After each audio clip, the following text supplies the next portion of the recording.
Abramos nuestras Biblias por Primera de Corintios, por favor, el capítulo 12.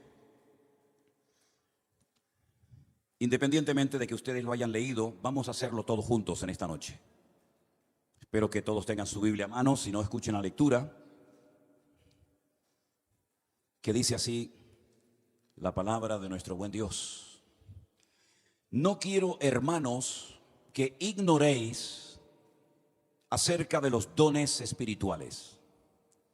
Sabéis que cuando erais gentiles, se os extraviaba llevándoos como se os llevaba a los ídolos mudos. Por tanto, os hago saber que nadie que hable por el Espíritu de Dios llama anatema a Jesús. Y nadie puede llamar a Jesús Señor sino por el Espíritu Santo. Ahora bien, hay diversidad de dones, pero el Espíritu es el mismo. Y hay diversidad de ministerios, pero el Señor es el mismo. Y hay diversidad de operaciones, pero Dios, que hace todas las cosas en todos, es el mismo. Pero a cada uno le es dada la manifestación del Espíritu para provecho. Porque a este es dada por el Espíritu palabra de sabiduría, a otro palabra de ciencia, según el mismo Espíritu, a otro fe por el mismo Espíritu, y a otro dones de sanidades por el mismo Espíritu, a otro el hacer milagros, a otro profecía, a otro discernimiento de espíritus, a otro diversos géneros de lenguas y a otro interpretación de lenguas. Versículo 11. Pero todas estas cosas las hace uno y el mismo Espíritu, repartiendo a cada uno en particular como Él quiere. Porque así como el cuerpo es uno y tiene muchos miembros, pero no todos los miembros del cuerpo, siendo muchos, son un solo cuerpo, así también Cristo. Porque por un solo Espíritu fuimos todos bautizados en un cuerpo, sean judíos o griegos, sean esclavos o libres, y a todos se nos dio a beber de un mismo Espíritu. Y además el cuerpo no es un solo miembro, sino muchos. Si dijere el pie, porque no soy mano, no soy del cuerpo, por eso no será del cuerpo. Si dijere la oreja, porque no soy ojo, no soy del cuerpo, por eso no será del cuerpo. Y si todo el cuerpo fuese ojo, ¿dónde estaría el oído? Y si todo fuese oído, ¿dónde estaría el olfato?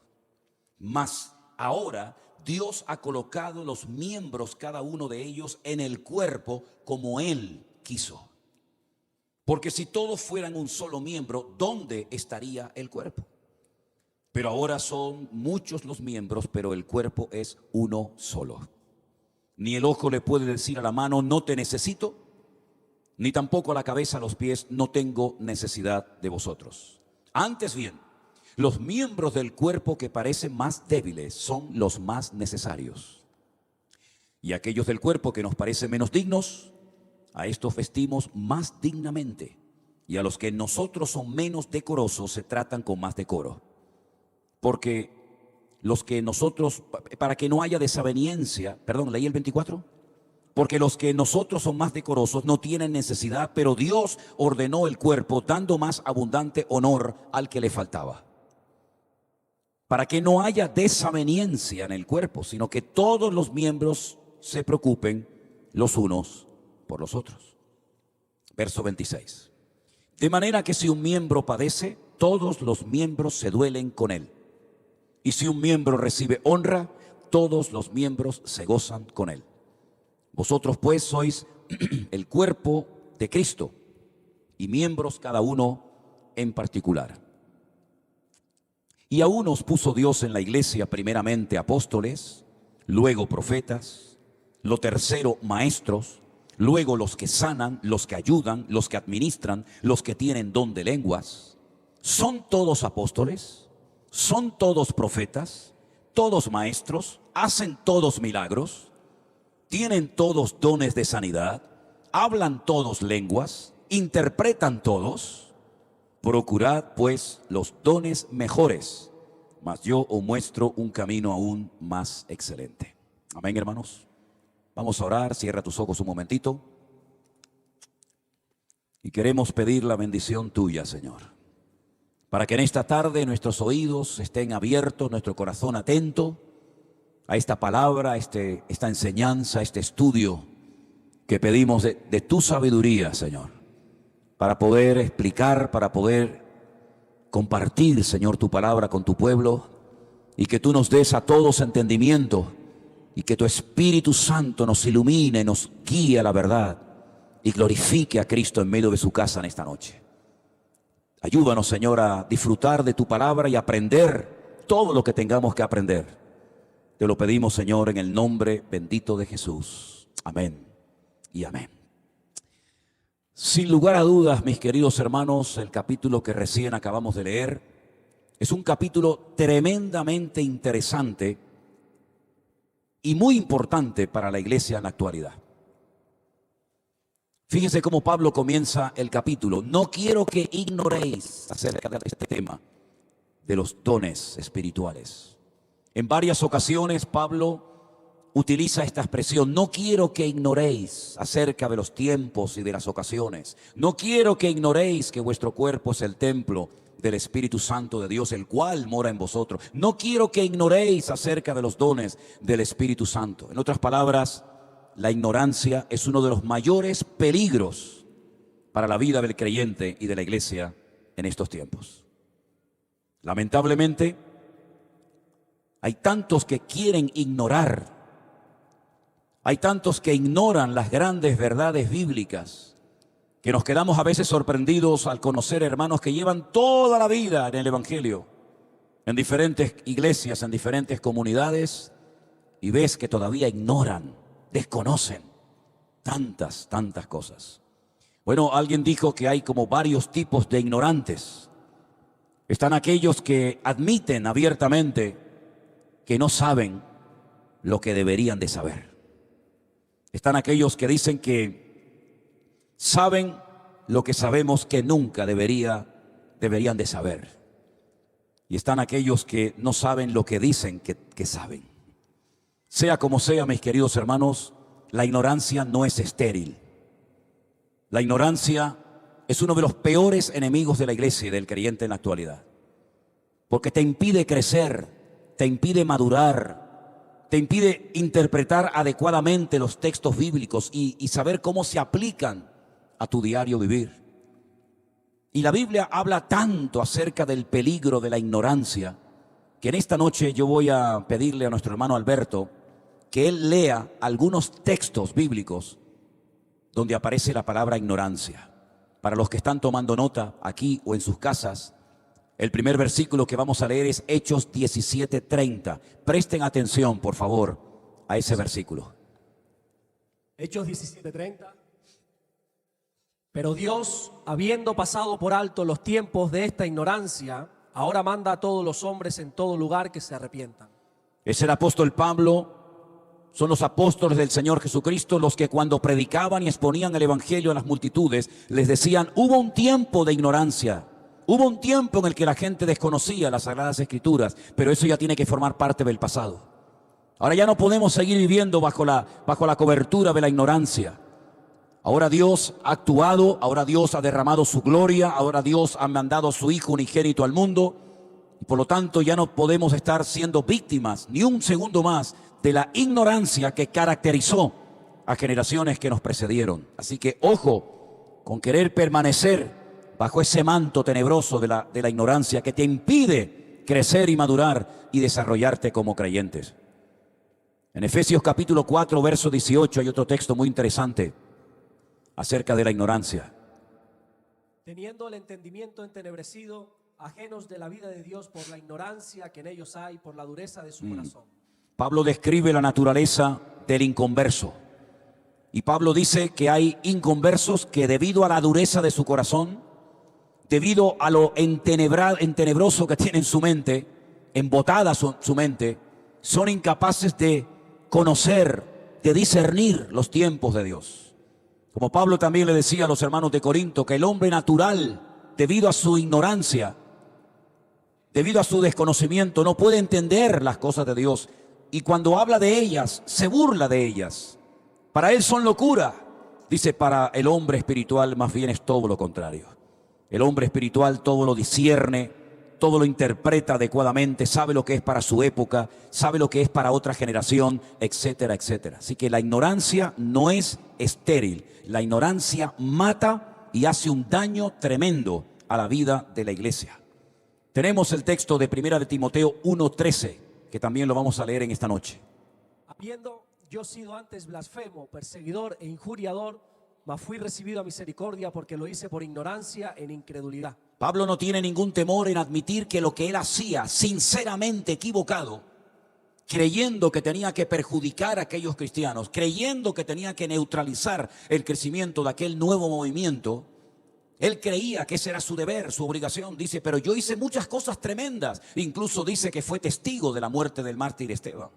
Dice, pero todas esas cosas terribles que hice, en el fondo, admito que las hice bajo la ignorancia, bajo el poder de la ignorancia que me embruteció y me hizo creer en mentiras como si fueran verdades. Y el último texto que vamos a leer se encuentra en 1 de Pedro 1:14 y el 2:15 también se va a leer. 1 de Pedro 1:14, como hijos obedientes no os conforméis a los deseos que antes teníais estando en vuestra ignorancia. Los deseos que antes nos dominaban, lo que antes nos hacía perder el tiempo, a lo que antes le dedicábamos toda nuestra energía y todas nuestras capacidades, todo eso estaba impregnado de una ignorancia tremenda que nos hacía elevar nuestras oraciones a los que nunca teníamos que haber elevado y dirigido nuestras oraciones, que nos hacía creer en tradiciones y en leyendas y en supersticiones totalmente equivocadas, y todo eso fue el fruto y el resultado terrible que produce en el ser humano la ignorancia. Y el último, 1 de Pedro 2:15. Porque esta es la voluntad de Dios, que haciendo bien hagáis callar la ignorancia de los hombres insensatos. Amén. Esa es nuestra obligación, es una de nuestras prioridades, estar siempre preparados para presentar con defensa y mansedumbre, ¿verdad?, explicaciones coherentes de nuestra fe. Porque nuestra fe no es una fe ciega, no es una fe irracional, es una fe que está basada en la palabra de Dios, en hechos concretos y específicos, donde hay, por ejemplo, la ayuda de la arqueología, la ayuda de la literatura y otras ciencias que nos ayudan a exponer de una forma racional y pensante nuestra fe y nuestra creencia en nuestro Dios. Ahora, volviendo al tema de los dones, de las herramientas que Dios ha provisto a la iglesia, que los conocemos como los carismas o los dones del Espíritu Santo, permítame decirles que nuestra postura ante este tema es la siguiente. Hay ciertos y determinados sectores evangélicos que, si bien no rechazan abiertamente la credibilidad de estos dones, su postura es que tuvieron su momento y su lugar en la historia de la iglesia, pero que ya no están en vigor, que ya no están de actualidad, sino que pasaron a la historia como cosas portentosas, como instrumentos poderosos que en un momento puntual el Señor utilizó, pero que hoy en día ningún creyente debe ni de pedir, ni de anhelar, ni de prepararse para moverse en el mundo de los dones del Espíritu Santo.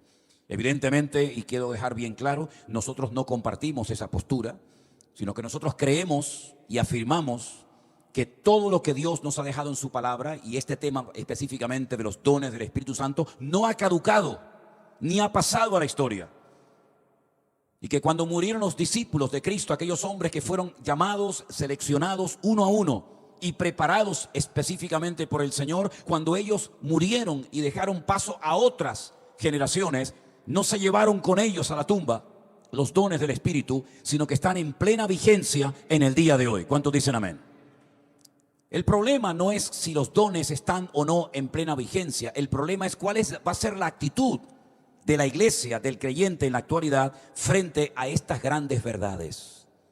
Ahora, para ir poco a poco avanzando en el capítulo que hemos leído, fijaros que lo primero que Pablo pide es que, por favor, en cuanto a este tema, no le den lugar a la ignorancia.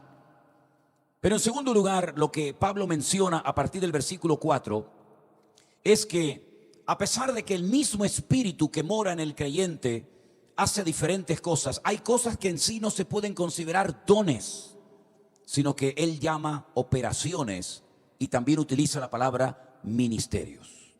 Una cosa es un don, otra cosa es un talento y otra cosa muy diferente es un ministerio.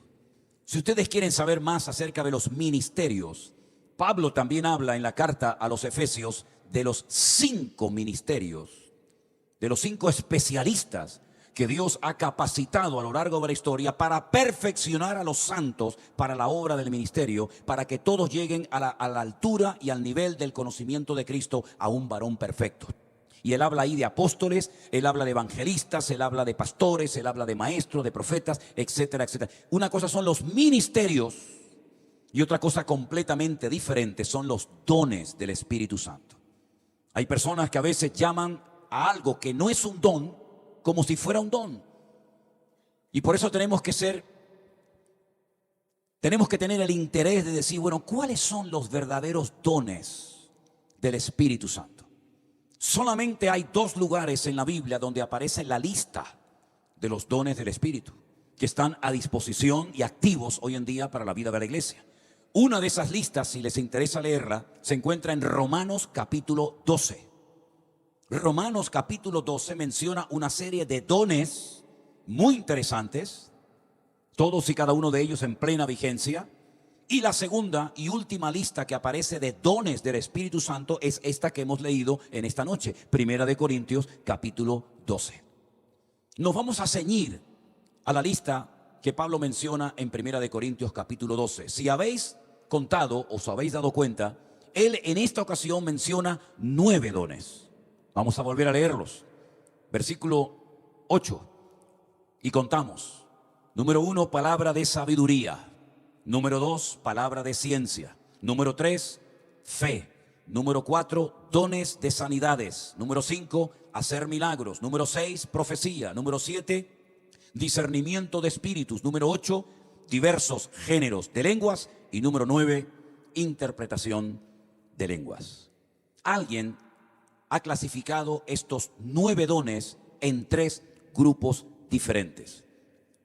Algunos consideran que el don de sabiduría, la palabra de ciencia, el discernimiento de espíritu, entran dentro de la clasificación que vamos a llamarla dones de revelación. Repito, dones de revelación, palabra de sabiduría, palabra de ciencia y discernimiento de espíritus. Luego hay dones que entrarían dentro de lo que llamamos la clasificación de dones de expresión. Es decir, para que fluya el don, para que se manifieste el don, tienes que hablar, tienes que abrir la boca. Y ahí entraría, por ejemplo, lo que es la profecía o la predicación o exposición del evangelio. Entraría el hablar en otras lenguas e interpretar dichas lenguas, los 3 dones de expresión. Y finalmente los últimos 3 dones, el hacer milagros, el dones de sanidad, etcétera, entrarían dentro de la clasificación de dones de poder. Tenemos 9 dones clasificados en grupos de 3, 3 y 3. Dones de revelación, dones de poder y dones de expresión. Dice el apóstol Pablo en el primer capítulo de esta carta que en esta congregación nada les faltaba en ningún don. Eso no se lo dice absolutamente a ninguna congregación del Nuevo Testamento. Nada os falta en ningún don. Es decir, que los dones que hemos mencionado en esta noche estaban en pleno vigor. Fluían dentro de la congregación de Corinto. Pero esos dones no habían traído el crecimiento y la madurez necesaria para la vida de la congregación. Y es que Pablo también menciona algo muy interesante acerca del mundo del Espíritu Santo, y es lo que llamamos el fruto del Espíritu, que aparece en Gálatas capítulo 5, versículos 22 y 23. Él habla de distintas manifestaciones del Espíritu que mora en nosotros. Él lo llama el fruto del Espíritu. Es como se demuestra la madurez de una persona, y ahí habla de aspectos del carácter, habla de la mansedumbre, habla de la templanza, habla del amor. También menciona la fe, porque curiosamente la fe aparece en la Biblia desde 3 puntos de vista diferentes. La fe aparece como el medio para obtener la salvación. Efesios 2:8 dice: por gracia sois salvos por medio de la fe, y esto no de vosotros, pues es un don de Dios.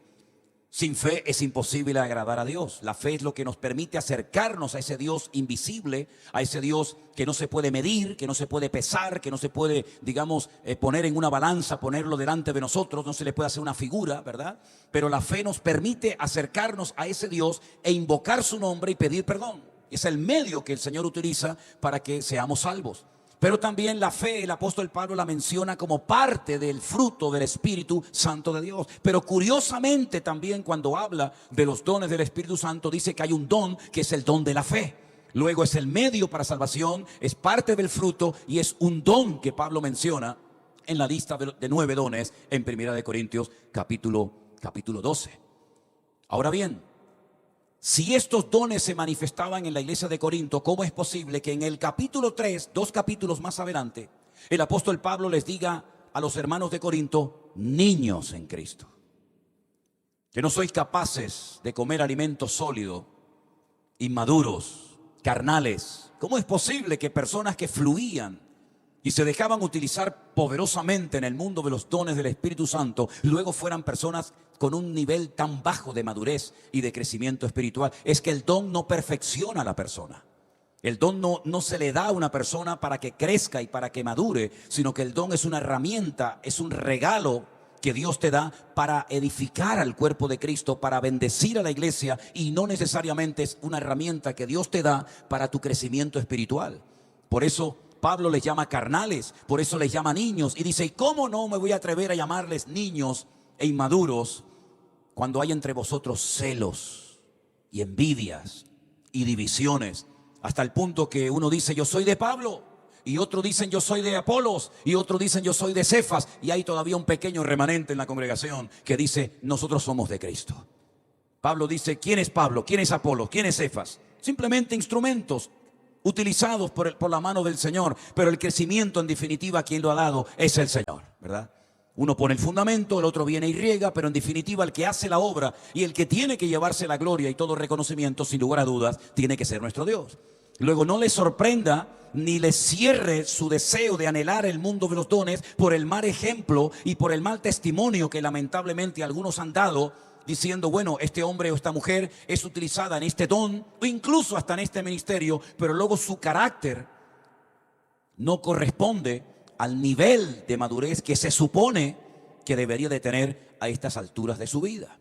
Por lo tanto, queridos hermanos, nuestro punto de referencia no es el hombre o la mujer que Dios lo usa en un momento determinado. Nuestro punto de referencia siempre, siempre tiene que ser nuestro Señor Jesucristo. Sobra el decir que todos y cada uno de estos dones se manifestó de una forma tremenda en la figura de Cristo. Podríamos decir en cierto sentido que esto es una radiografía del ministerio de Cristo. Él discernía los espíritus. Él perfectamente daba palabras a las multitudes. Él tenía el don de ciencia, él tenía una palabra de sabiduría, una palabra específica para cada persona, para cada momento y para cada lugar, sin lugar a dudas. Y también quiero dejar bien claro que estos dones o manifestaciones del Espíritu Santo no entraron a raíz del Evangelio, sino que ya hay muchos ejemplos en el pasado, en el Antiguo Testamento, de personas que fueron utilizadas en un momento puntual por uno de estos dones del Espíritu. Porque el Espíritu Santo no entra a operar, no entra en acción con la figura de Cristo, ni con la figura de Pablo, de Pedro, de Juan el Bautista, ni siquiera en el Nuevo Testamento a raíz de la experiencia en Pentecostés, sino que el Espíritu Santo siempre ha asistido, porque el Espíritu Santo sabemos que es Dios. ¿Cuántos dicen amén? Primer libro de la Biblia, primer versículo, en el principio Dios creó los cielos y la tierra, y allí estaba el Espíritu de Dios. Pero no solamente porque es mencionado directamente en el texto 2, y el Espíritu de Dios se movía sobre la faz, la cara de las aguas, sino que en el texto número 1, cuando aparece el primer nombre de Dios del cual tenemos conocimiento en la Biblia, que es el nombre Elohim, es un nombre que aparece en plural, porque toda terminación hebrea que termina con esa pequeña letra llamada la yod y una men, sofit, im, automáticamente el término, la palabra se convierte de singular a plural. Es como en nuestro idioma, automáticamente al añadir una S, automáticamente pasa de género singular a género plural. ¿Verdad? En vez de casa, le pones una S, casas, automáticamente ya es plural. Niño, niños, ya automáticamente pasa de un género a otro, ¿verdad? En el hebreo, el femenino plural termina en ot, y el masculino plural termina en in. Y ese primer nombre en el principio creó Elohim, realmente se podía haber traducido en el principio creó dioses, los cielos y la tierra. Porque realmente esa traducción de Elohim a dioses también aparece en el texto bíblico. Por ejemplo, en Éxodo capítulo 20, cuando dice, Lo yiyeh leja Elohim al panay, no tendrás dioses ajenos, extraños, delante de tu cara. No tendrás dioses ajenos. Y esa palabra dioses es exactamente la misma que Génesis 1:2, donde dice que en el principio Dios, Elohim, creó los cielos y la tierra. Pues la palabra Elohim, que es un término polivalente, se utiliza para describir a Dios, pero también se utiliza para hablar de los dioses falsos. Y hay un tercer ejemplo en el libro de los Salmos, donde se emplea la palabra, el término Elohim, para hablar de los jueces. Dios está en la reunión de los dioses. Y claro, uno dice de los dioses, que hay como una especie de conglomerado de dioses, una especie de mitología griega, romana, pagana. No, sino que los jueces, por la prerrogativa de ejercer justicia en las personas, se supone, también se les compara con Dios en el sentido de que imparten justicia, como nuestro Dios es un Dios justo.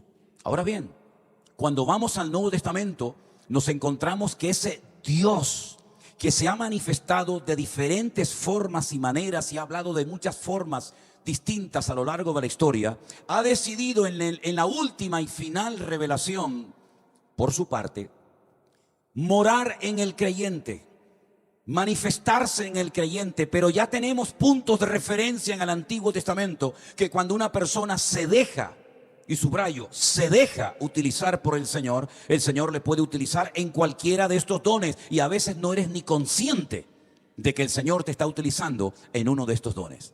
Miren, por ejemplo, la visita de aquel pagano leproso al cual se le da testimonio en su país de que hay un profeta en Israel que si ora por él puede llegar a ser sanado. Este hombre llega hasta Israel creyendo que el profeta Eliseo le va a hacer un recibimiento espectacular, y nada más lejos de la realidad. Ni siquiera sale al recibirlo, sino que manda a su criado, a su siervo, a su ayudante Giesi, y le dice: ve a lavarte al río Jordán, zambúllete, métete varias veces y tu piel se convertirá como la piel de un niño. La Biblia nos enseña que aunque al principio Naamán no estaba muy de acuerdo con este tratamiento, finalmente es sanado, y entonces él quiere recompensar al varón de Dios. Él quiere de alguna manera pagar, él quiere de alguna manera premiar al profeta por el milagro que Dios ha hecho a través de su vida. Pero Eliseo dice: no voy a recibir absolutamente nada de ti. Y este hombre se marcha otra vez a su país. Su criado, Giesi, no quiere desperdiciar la oportunidad de llenarse los bolsillos, de financiar su vida con el don que Dios le ha dado a su señor, y va detrás de él y le dice: mi señor me manda, como diciendo, bueno, ha pensado mejor la oferta. Y entonces dice que él recibe aquellos dones, aquellos regalos de este centurión o de este militar, los lleva a su casa y los esconde, y nadie se ha enterado de lo que aquí ha sucedido. Cuando entra en la habitación donde su señor Eliseo está, le dice: Giesi, ¿de dónde vienes? Y Giesi le dice: yo no he ido a ninguna parte, señor. Y es entonces cuando entra en operación el don de ciencia, que es una revelación del pasado.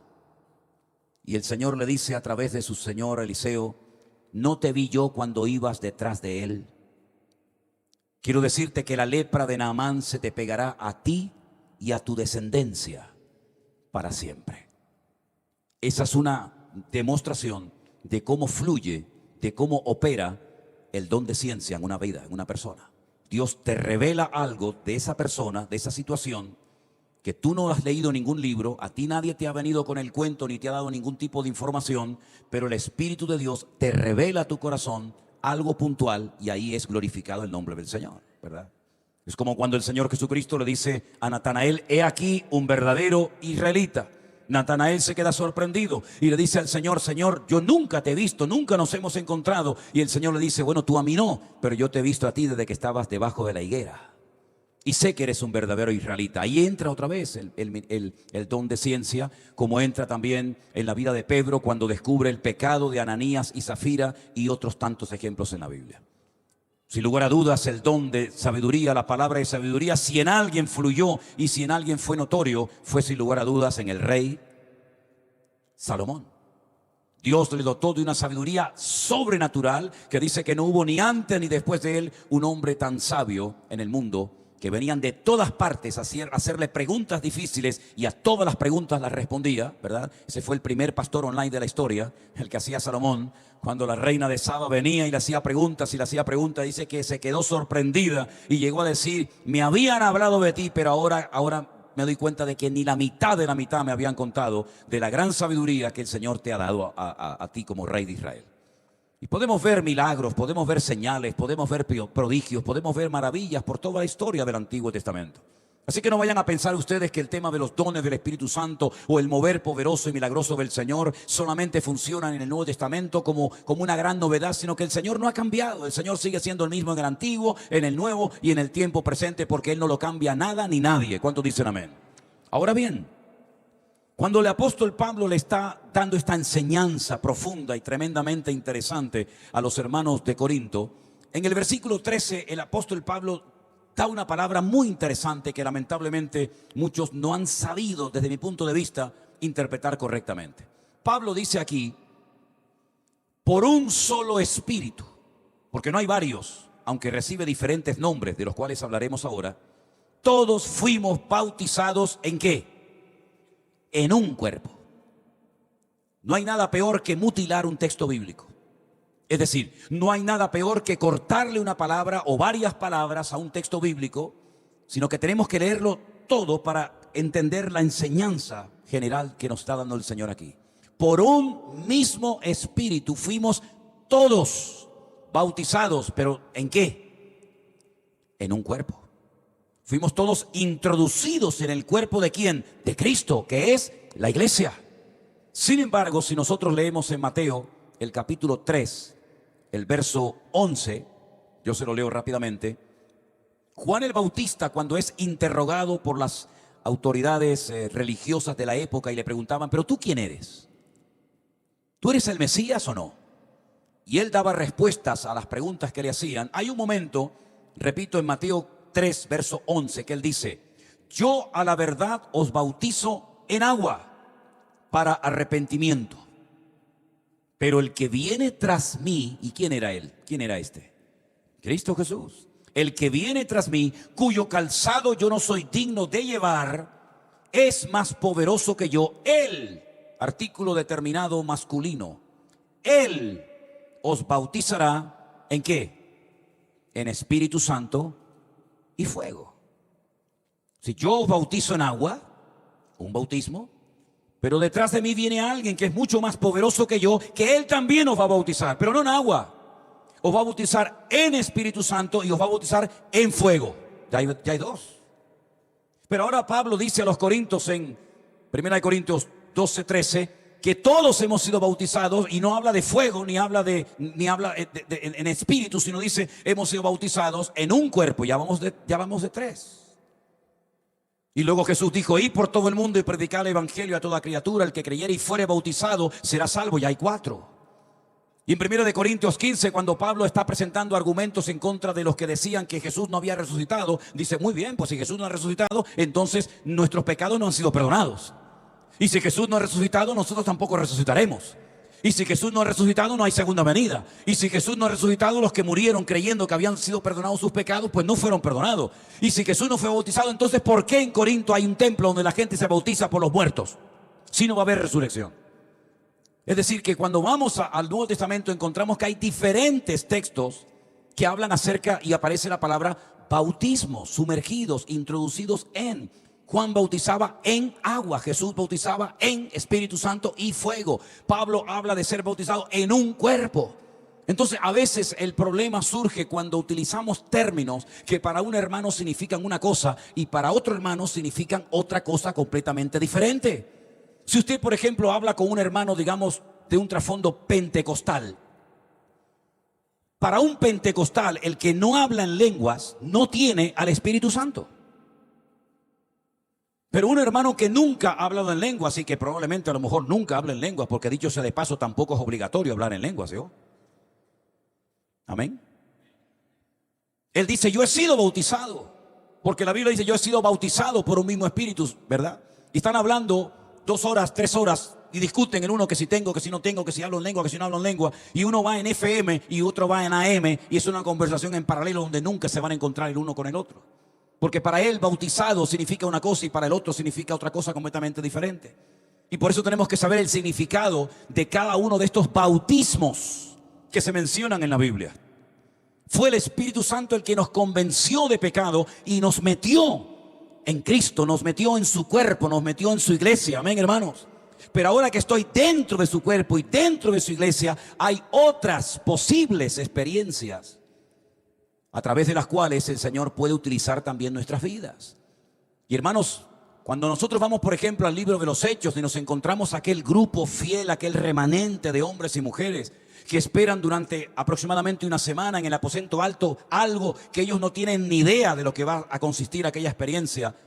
Cuando el Señor le dice, id y esperad la promesa del Padre, esperad la promesa del Padre, lo que está bien claro, y hay que ser muy ciego para no entender que lo que pasó allí fue algo muy impactante y que les transformó la vida a aquella gente. Y dice la Biblia, curiosamente, que se repartieron lenguas como de fuego, que se metieron, que se asentaron sobre cada uno de ellos. Entonces uno ve en la palabra de Dios que a veces el Señor utiliza a una persona de una manera y a otros de otra manera, y por eso el apóstol Pablo, cuando está tratando de llevar a la gente ya a una conclusión acerca de los dones del Espíritu Santo, él hace 7 preguntas al final del capítulo, que todas las preguntas son diferentes, pero todas las respuestas son la misma. Y las preguntas son, ¿son todos apóstoles? No, no son todos apóstoles. ¿Son todos profetas? No. ¿Todos son maestros? No. ¿Todos hacen milagros? No. ¿Tienen todos dones de sanidad? No. ¿Hablan todos lenguas? No. ¿Todos interpretan? No. 7 preguntas diferentes, 7 respuestas iguales, idénticas. No, no, no, no. ¿Por qué? Porque él, para que la iglesia de Corinto y para que nosotros en la actualidad entendamos lo que el Señor está tratando de indicarnos y de enseñarnos aquí, pone el ejemplo del cuerpo humano.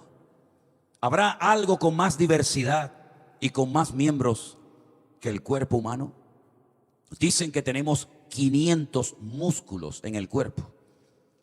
Algunos decimos, a mí me faltan algunos, porque cuando uno ve a estos que salen de los gimnasios, dice, oye, a mí me faltan 250, porque yo no sé de dónde sacó todo esto. Yo me acuerdo un día viajando en un avión que iba un muchacho de estos que están todo el día pim pam ahí en el gimnasio, y se le ocurrió ir al baño. Ustedes saben cómo son los baños de los aviones. Son baños que son una miniatura.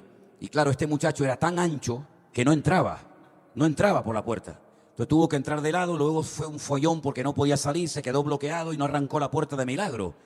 Era una bestia, tenía músculos hasta en las pupilas de los otros. Tenía.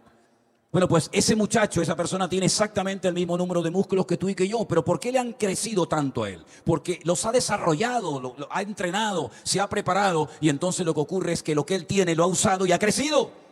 Y nosotros como creyentes, Dios nos ha dado muchísimas cosas que no han crecido porque no las hemos utilizado adecuadamente.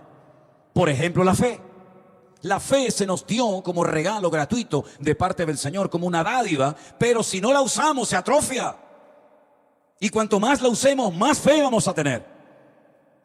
Y por eso en la Biblia encontramos diferentes niveles de fe. Y el Señor, hay momentos que dice, hombres de poca fe. Y a otro le dice, grande es tu fe.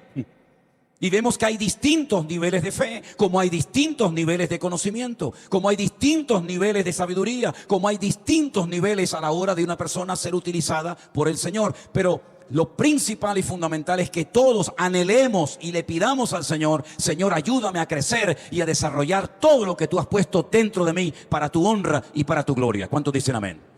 Los dones del Espíritu Santo, repito, no son para traer una santidad, para traer un conocimiento, una madurez a la vida de la persona. Son herramientas que Dios le ha dado a la iglesia para que pueda mantenerse en victoria y para que la iglesia no tenga que depender, con todo mi respeto, de la psicología, para que no tenga que depender de ciencias humanas, sino que dependa única y exclusivamente del respaldo sobrenatural que Dios le ha dado a la iglesia.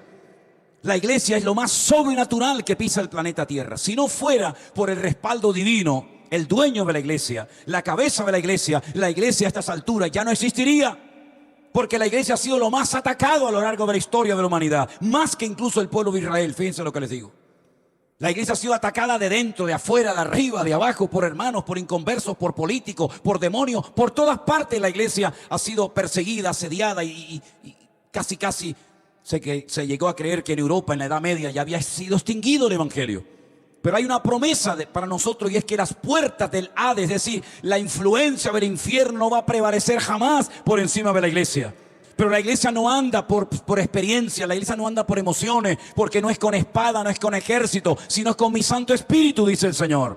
Y necesitamos estar llenos del Espíritu Santo de Dios, porque la obra que hacemos no es una obra en la carne, es una obra que tenemos que hacerla en el nombre del Señor, con las armas espirituales. Que como también dijo el apóstol Pablo, nosotros no militamos según la carne. Por eso las armas de nuestra milicia no son carnales, pero son poderosas en Dios, aleluya, para destruir fortalezas, para llevar argumentos a la obediencia a Cristo, y para que en el nombre del Señor Jesús el diablo sea derrotado y podamos cada día mostrar una diferencia en este mundo, porque la iglesia ha sido creada no para ser una cola, sino para ser cabeza y marchar de gloria en gloria y de victoria en victoria y de bendición en bendición. Pero eso no se consigue teniendo fe en nuestra fe. Eso se consigue pidiéndole al Señor que nos dé la capacidad cada día de hacernos, como dijo él, ministros competentes y eficaces en el reino de Dios. Bendito sea Dios. El apóstol Pablo menciona el pie, la mano, la oreja, el ojo, el oído, el olfato, y dice, si todo el cuerpo fuera un solo miembro, sería imposible la vida. ¿Cuál es el miembro más importante de tu cuerpo, hermano? Todos y cada uno de ellos. Todos necesitamos los miembros de nuestro cuerpo.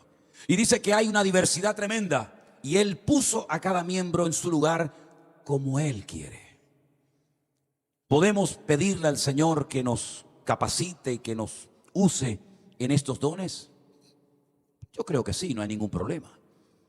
Pero en lo que estoy totalmente en desacuerdo es decirle al Señor en qué área tú quieres simplemente ser utilizado, descartando otras áreas donde el Señor te podía haber utilizado, pero te has cerrado y no le has permitido al Señor que te sorprenda. Porque yo creo que el Señor todavía tiene la capacidad de sorprender a aquellos hombres y mujeres que se quieren dejar sorprender por las manos del Señor. En esta lista de 9 dones, el apóstol Pablo menciona dones que algunos son más conocidos que otros, y también menciona dones que estaban creando más confusión y problemas en la iglesia de Corinto que bendición y edificación. El apóstol Pablo llega a decir que si algún indocto o algún inconverso entra en vuestras reuniones y os ve o les escucha a todos a vosotros al mismo tiempo hablando en otras lenguas, ¿no pensarán que estáis locos? Pablo dice, yo hablo en lenguas más que todos vosotros. O esto es verdad o es mentira, no hay término medio. Si él llega a decirle a la iglesia de Corinto, yo hablo en lenguas más que todos vosotros, o es verdad, o es mentira, o es una exageración, o es realmente cierto lo que Pablo dijo aquí. Dice, más en la iglesia prefiero hablar 5 palabras con mi entendimiento que 10,000 en lengua desconocida. Porque lo que tenemos que anhelar y desear constantemente en nuestra vida es la edificación del cuerpo de Cristo. El don no es para exaltar a la persona. El don no es para que te miren a ti, para que te admiren a ti. El don es para levantar en alto el nombre de Cristo. Claro, hay personas que crecen más en el don que en el carácter. Y ahí viene el problema. Cuando una persona se cree que porque tiene un don o un talento o una habilidad o un ministerio y el Señor lo ha utilizado en momentos puntuales en algo o en varias cosas y no crece en la medida en el que ha crecido el don en tu vida, ahí viene un problema tal vez de orgullo, de arrogancia, de soberbia, de considerarte superior al otro hermano. ¿Por qué? Porque yo tengo esto y tú tal vez no lo tienes. Pero cuando el apóstol Pablo habla de los dones mejores, dice procurad los dones mejores. No es que descartamos uno a favor de otros, sino que el mejor don, ¿sabes cuál es? ¿Sabes cuál es el mejor don? El mejor don es el que hace falta que se manifieste. Ese es el mejor don. Si yo necesito un martillo, no me traigan un serrucho. Puede ser un serrucho tremendo, buenísimo, pero no me sirve, porque lo que ahora necesitamos es un martillo o un destornillador o una llave inglesa, me da igual. Cuando en la iglesia hace falta sabiduría, ¿para qué queremos ponernos a hablar en lenguas? Cuando en la iglesia hace falta revelación de algo que tenemos que hacer o conocer para saber cómo actuar adecuadamente, ¿para qué necesitamos discernimiento de espíritus? Cuando en la iglesia necesitamos discernir si lo que está pasando, lo que se está manifestando es de Dios o es de la carne o sabe Dios de quién es, ¿para qué queremos las profecías o para qué queremos interpretaciones de lenguas o lo que sea? El mejor don es el que hace falta en el momento necesario y oportuno. Y es a eso a lo que tenemos que apuntar, mis queridos hermanos. ¿Qué es lo que necesitamos ahora como ministerio? Que tenemos que orar juntos en el nombre del Señor para que Dios nos provea y cubra la necesidad que tenemos. ¿A dónde queremos apuntar? ¿Cuál es la visión? ¿Cuál es la meta del ministerio? ¿Qué queremos alcanzar? ¿Qué terrenos queremos conquistar? ¿A dónde queremos llevar la bandera del Evangelio para conquistar otros territorios? Debemos de orar para que Dios nos dé sabiduría y revelación en la organización de la extensión del reino de Dios. Si algo me llamó siempre la atención del trato, del entrenamiento personalizado de Cristo con sus discípulos, es cómo les enseñó a organizarse, cómo les enseñó a trabajar en equipo, cómo les enseñó la interdependencia unos con otros. ¿No ves en la iglesia primitiva a los discípulos peleando? Yo predico hoy, tú predicas mañana, quítate tú, hoy me toca a mí. Sino vemos que hay un espíritu de unanimidad, de un mismo sentir. Vemos que había una preocupación, si me permiten el término, para que el evangelio no fuera afectado por tonterías, como por ejemplo a la hora de la comida, que dice la palabra de Dios que se peleaban unas viudas con otras porque a esta le pusiste 2 raciones y a mí me pusiste una, y oraban, Señor, hombres con sabiduría, hombres llenos del Espíritu Santo, con buen testimonio, para que nosotros nos ocupemos de lo que tenemos que ocuparnos y ellos se ocupen de las labores, como por ejemplo servir las mesas, y ahí vienen los primeros diáconos, ¿verdad? Así que mis queridos hermanos, todos y cada uno de nosotros tenemos una función específica dentro del cuerpo de Cristo. Deja que el Señor te use, deja que el Señor te sorprenda. Les puedo asegurar con la Biblia en la mano que como mínimo tú tienes un don que Dios te ha dado para la edificación del cuerpo de Cristo. Ahora bien, la Biblia dice que por el uso, repito, por la práctica, el don puede llegar a perfeccionarse. ¿Cómo se aprende a predicar? Predicando. ¿Cómo se aprende a cantar? Bueno, eso ya a veces. Sí, bueno, vamos a decir que sí. ¿Cómo se aprende a tocar la guitarra? Pues tocando. ¿Cómo se aprende a conducir? Leyendo un libro. No tienes que salir a la carretera y enfrentarte y algún día matar a 2 o 3 personas. No. Es decir, lo que quieras hacer, lo que creas que el Señor te ha puesto en tu corazón, tendrás que en algún momento determinado de tu vida ejercitarlo. Ahora, no hay nada peor que un cristiano con miedo. El miedo paraliza. Ya hemos hablado del peligro de la ignorancia. Pero cuando un creyente tiene miedo a equivocarse, lo más probable es que te equivoques. El miedo paraliza, el miedo neutraliza la fe de la iglesia. Por eso, gracias a Dios por los maestros, gracias a Dios por los pastores, gracias a Dios por el consejo, porque dice la Biblia que en la multitud de los consejos se mueve la sabiduría de Dios. Si crees que tienes un don, si crees que tienes un talento y no sabes cómo moverte en ese terreno, pide consejo. Oye, mira, siento esto, siento aquello. A veces una persona descubre su don por la inclinación que tiene hacia algo, ¿te das cuenta? No hemos hablado de la otra lista interesantísima de dones de Romanos capítulo 12, donde habla del don de misericordia, del don de presidir, del don de repartir con liberalidad, dice la Escritura. Pero para eso tenemos el asesoramiento y podemos recurrir a la consejería para que no metamos la pata y para que no hagamos experimentos, porque no hay nada peor que hacer experimentos en la casa de Dios. Tenemos que andar en pasos firmes y para eso tenemos toda la instrucción, todo el material necesario para poder crecer adecuadamente y no aprender a base de palos o de errores, sino ir andando en la obediencia que el Señor nos da. Es el Espíritu Santo el que va a hacer una obra maravillosa que de hecho lo está haciendo en nuestras vidas. Y ese Espíritu Santo, para que lo conozcamos, así como Dios y como nuestro Señor Jesucristo, recibe muchísimos nombres a lo largo de la Biblia. También al Espíritu, al único Espíritu que hay, se le llama de muchas formas diferentes para que puedas saber cómo actúa, cómo es su esencia, cómo es su naturaleza. Se le llama al Espíritu de verdad. Espíritu de verdad. No viene a traer mentiras, ni cuentos, ni falsas expectativas a la iglesia, como a veces ha ocurrido, ¿verdad? Que vienen personas y te dan una especie de profecía y comienzas a creer en algo que realmente no viene del corazón de Dios. Es el Espíritu de verdad. Es el Espíritu de revelación. Es el Espíritu que glorifica y exalta y levanta en alto a Cristo. Dice, Él tomará de lo mío y Él os lo hará saber. Es el Espíritu que nos ayuda a tener memoria. Él os recordará todo lo que yo os he enseñado. Él os guiará a la verdad. Él convencerá al mundo de pecado, de justicia y de juicio. Él es el consolador. Él es el Espíritu de vida. El Espíritu de adopción. Y tantos nombres recibe el mismo Espíritu para que sepamos cómo se mueve y cómo actúa en la vida de todos y cada uno de nosotros. Y Pablo escribe un capítulo que les recomiendo que lo lean, hermanos, en estos días. El capítulo 8 de Romanos. Viviendo en el Espíritu. Y él llega a decir cosas tremendas, donde dice, y si el Espíritu de aquel que levantó a Cristo de los muertos mora en vuestros corazones, también vivificará vuestros cuerpos por su Espíritu Santo que mora en vosotros.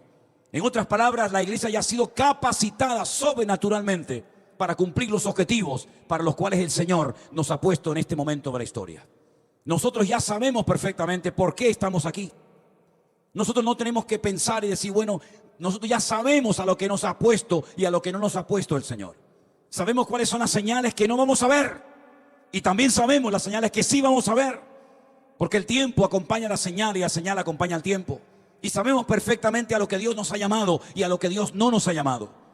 Porque el Espíritu que mora en nosotros nos indica lo que tenemos que hacer y lo que no tenemos que hacer. Amén, hermanos. Y también nos enseña algo muy importante. Lo que tenemos y lo que no tenemos.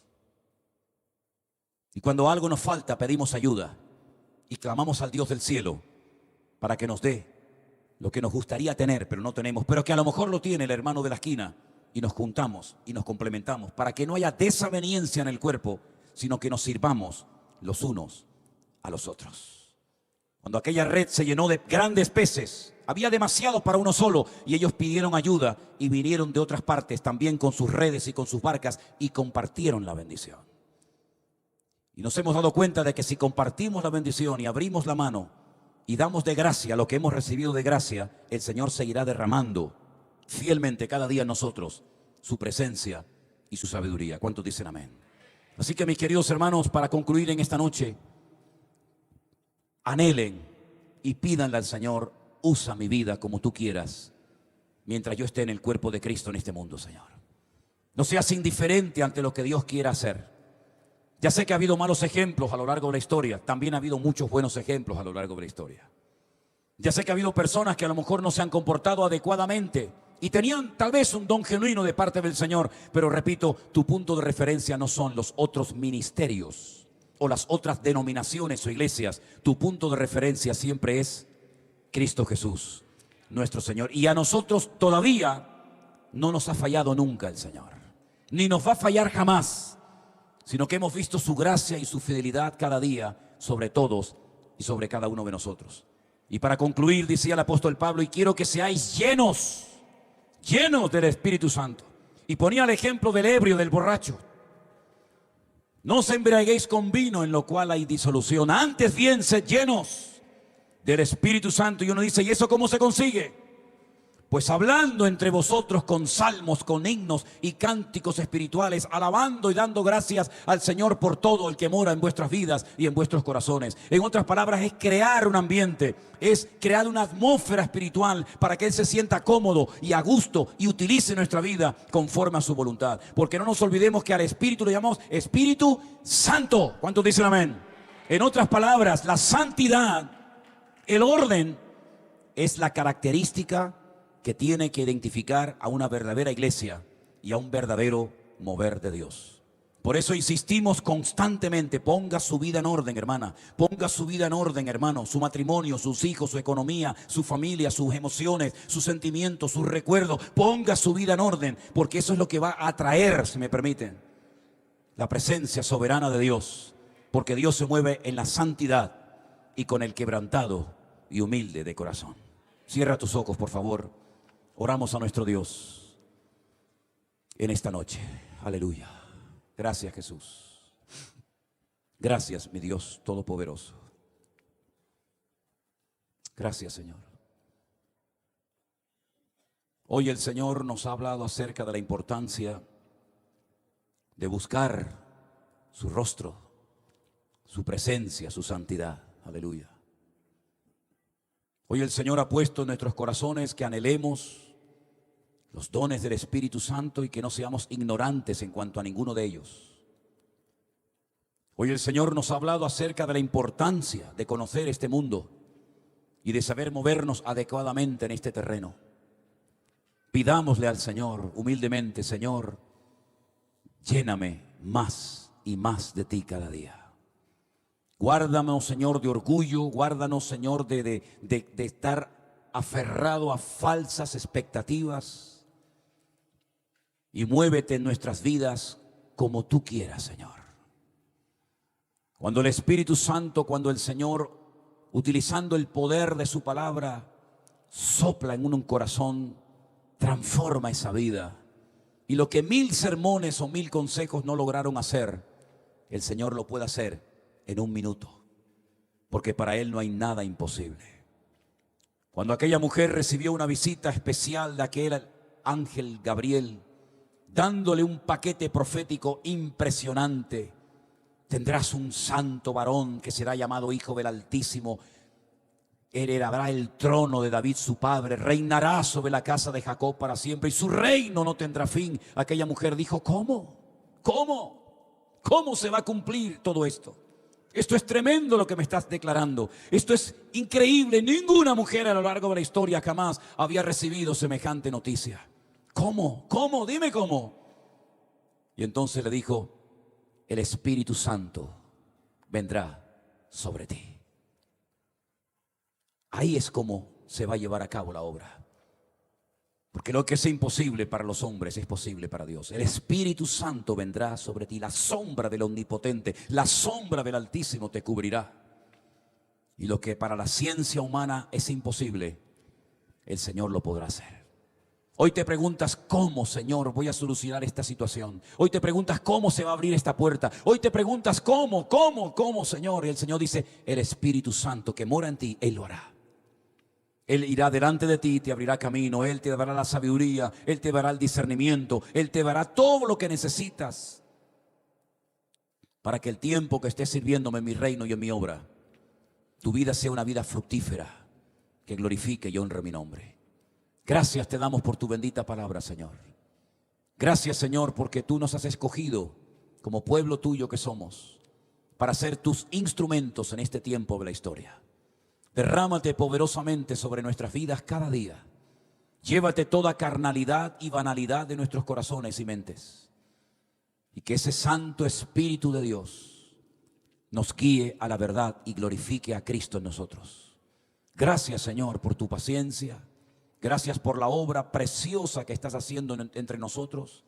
Te pido, oh Dios, que nos guardes cada día y que tú nos llenes más y más de tu presencia.